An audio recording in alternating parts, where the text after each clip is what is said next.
Hi friends, welcome to my channel. ఈరోజు మన topic ఏంటంటే ఏపీ రాష్ట్ర వ్యాప్తంగా విద్యుత్ వినియోగదారులకు అదిరిపోయే శుభవార్తను అయితే తెలపడం జరిగింది.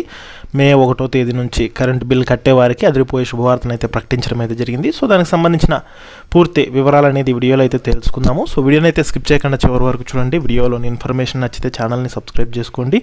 వీడియో యూస్ఫుల్ అనిపిస్తే మీ ఫ్రెండ్స్ అండ్ ఫ్యామిలీ మెంబర్స్కి మన వీడియోస్ని షేర్ చేసి నాకు సపోర్ట్ చేయండి. వీడియోస్ చూస్తున్నారు కానీ లైక్ చేయట్లేదు. మీరు ఎన్ని లైక్ చేస్తే నాకు అంత సపోర్టివ్ ఉంటుంది. వీడియో కూడా ఎక్కువ మందికి చేరుతుంది. దానివల్ల వీడియోలోని ఇన్ఫర్మేషన్ ఎక్కువ మందికి తెలుస్తుంది.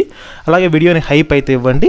ఇక లేట్ చేయకుండా టాపిక్లోకి వెళ్ళిపోదాము. సో ఏపీ రాష్ట్ర వ్యాప్తంగా ఈ మే నెల 1వ తేదీ నుంచి కరెంటు బిల్ కట్టే వారికి రాష్ట్ర ప్రభుత్వం అదిరిపోయే శుభవార్తను అయితే తెలపడం జరిగింది. అందులో భాగంగా ఏంటంటే కనుక మనకు ఈ ఫైనాన్షియల్ ఇయర్ 2026-2027 ఫైనాన్షియల్ ఇయర్కి సంబంధించి ట్రూ అప్ ఛార్జీల భారం అనేది అయితే కనుక వ్యయం అనేది తెలపడం జరిగిందనమాట. అంటే ట్రూ అప్ ఛార్జీల భారము ప్రజల మీద మోపం అనేది కనుక ప్రభుత్వం నిర్ణయించింది. సో దానికి సంబంధించిన అఫీషియల్ అప్డేట్ అయితే వచ్చింది. సో స్క్రీన్ మీద మీరు కూడా చూసుకోవచ్చు.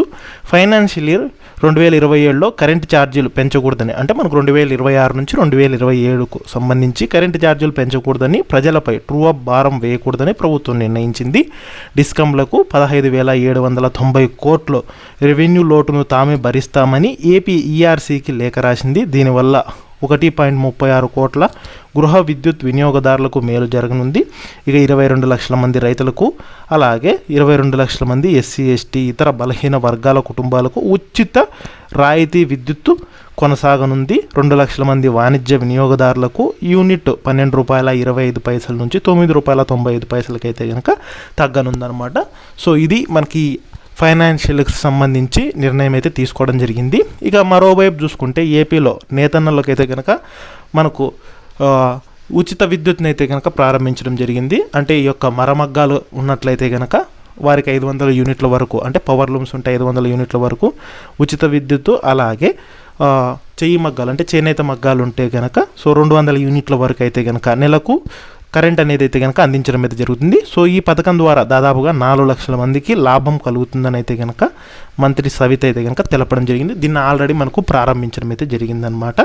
ఇక ఈ పథకం ద్వారా ఏంటంటే నెలకు దాదాపుగా 85 కోట్ల మేర ప్రభుత్వంపై భారం పడుతుందని కూడా అయితే అంచనా అయితే వేయడం జరిగింది. సో ఈ రకంగా వీరికి ఉచిత విద్యుత్ అనేది అయితే కనుక అందించడం అయితే జరుగుతుంది. ఇక వీటితో పాటు కూటమి ప్రభుత్వం అధికారంలోకి వచ్చినప్పుడు దాదాపుగా రాష్ట్రంలో చూసుకుంటే యూనిట్ విద్యుత్ ధర ₹5.19 అయితే ఉండేది. సో దాన్ని ₹4.19 అయితే తగ్గింపు చేశారనమాట. ఇక వచ్చే 3 ఏళ్లలో, అంటే ఎలక్షన్స్ టైం కల్లా ₹1.9 అనేది తగ్గించి సో ₹4 అనేది యూనిట్ విద్యుత్ ధరను అయితే కనుక అందజేస్తామనేది తెలపడం జరిగిందనమాట. అంటే మనకు ఫ్యూచర్లో కరెంట్ బిల్లులు అయితే కనుక మరింత తగ్గే అవకాశం అయితే ఉందన్నమాట. ఇక 2019-2024 ట్రూ అప్ ఛార్జీల భారానికి సంబంధించి అప్పుడు 4,498 కోట్లు అనేది ప్రజలైతే చెల్లించడం జరిగిందనమాట ప్రభుత్వానికి. ఇప్పుడు ఆ డబ్బులను అయితే కనుక వెనక్కి ఇవ్వాలని చెప్పి, అంటే ప్రజలకు అందియాలని చెప్పి ప్రభుత్వం నిర్ణయం అయితే తీసుకోవడం జరిగిందనమాట. అంటే ఇప్పుడు వచ్చే కరెంట్ బిల్లుల్లో అమౌంట్ని అయితే కనుక సర్దుబాటు అయితే చేయడం జరుగుతుంది. సో దీనివల్ల కూడా మనకు కరెంట్ బిల్లు తగ్గే అవకాశం అయితే ఉంటుందన్నమాట. సో ఈ రకంగా అయితే కనుక మనకు కరెంటు వినియోగదారులకు, అంటే విద్యుత్ వినియోగదారులకు ఈ శుభవార్తలను అయితే కనుక తెలపడం అయితే జరిగింది. సో ఇది ఫ్రెండ్స్ ఈ వీడియోలోని ఇన్ఫర్మేషన్.